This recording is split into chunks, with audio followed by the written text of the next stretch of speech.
What is up, people? It is Josh back here for another market edition. It is May 4th, about 3:36 p.m., about 24 minutes to the bell. Interesting day. We had the healthcare bill pass, so that is going to be a general positive for the economy, in my opinion. A lot of people online and some analysts have been saying the same thing. I think we see a couple handles higher here over the next couple of trading sessions. This is the 5-minute chart on the SPYs. You can see we've really held this pivot point, or pivot level, I should say, pretty incredibly well. It's obviously a very relevant level. Almost looks like a magnet, keeps coming right back to that spot.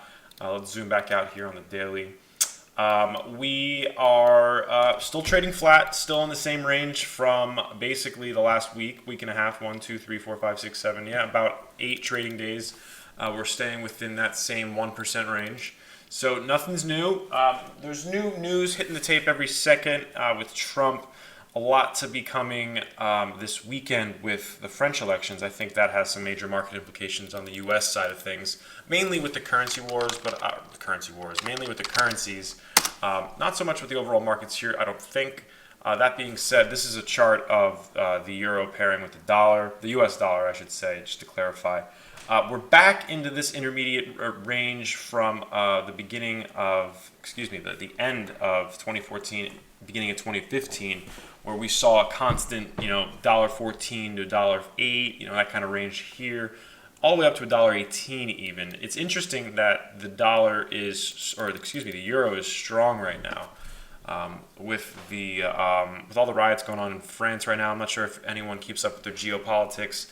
A lot of restlessness, a lot of tension. I genuinely think that Le Pen is going to take the W. She'll pull off a victory. France will secede. The euro will trade below par value, and we'll be on. It's been an incredible chart. I used to work at a broker dealer back a couple of years ago when the euro and more importantly the pound were almost trading 2x to the dollar. Not so much the euro, but the pound it was. And it was just incredible. We're down drastically from that just because of the whole Brexit deal.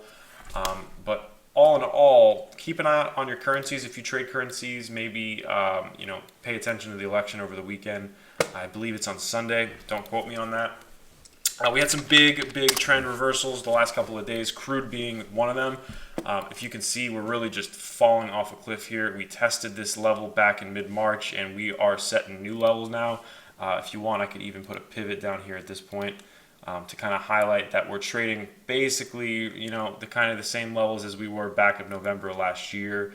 We had a clear bounce off of that here on the daily, if you can kind of see what I'm looking at. I'm talking about this point right here.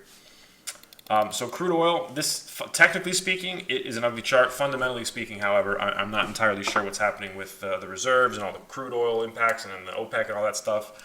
Not paying attention, just a technical trader. Just an incredible sell-off over the last couple of days. Crude really wants $45. I mean, it's there now.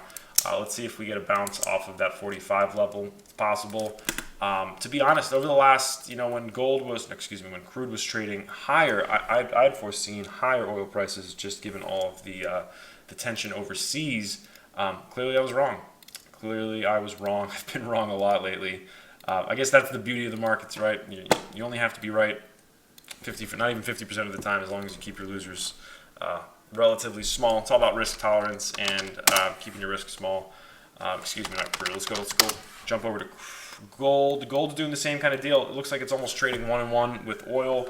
Obviously, it's not, but it had broken the intermediate fan over the last, what is this here? We're talking about 6 months right now. So the last 6 month trend higher has been broken. We had a test yesterday and a confirmation today, so we are below that level here, and I probably should put in a pivot just to kind of keep track of where things close. To be honest, this is a weird one. This is also another trade that I lost. I'd been long gold in the back in here at this most recent range, I guess you could say. Held it, sold some around the 1270, 1280 level.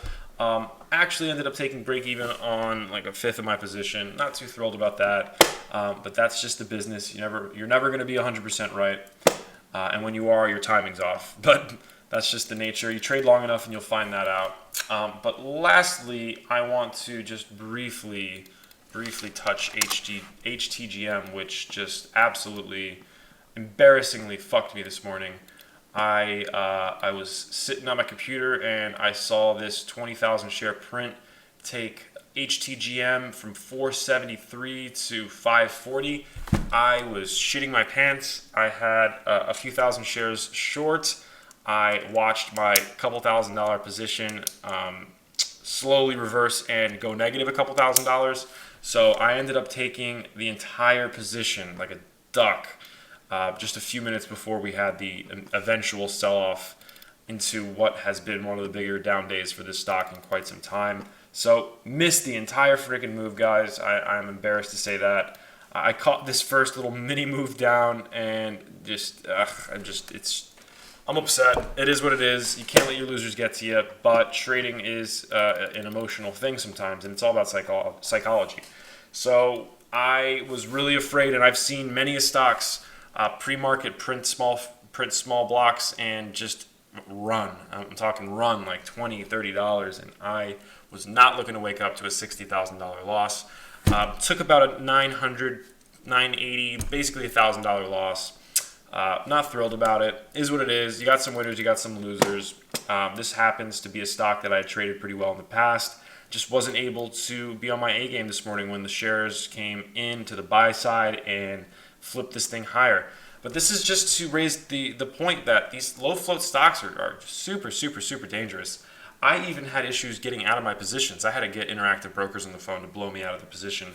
So a lot of risk, a lot of upside, a lot of downside. Keep your size small. I was relative. I could have been a little smaller with more comfort, but it is what it is. Hindsight's 2020. Appreciate you guys watching the videos. Let me know if there's anything I missed. Comment down below if you have any suggestions on what I should cover. Otherwise, you will be hearing from me tomorrow morning. I'll be running through the markets pre-market once again. Hope you guys keep up, and thanks for watching. Take care.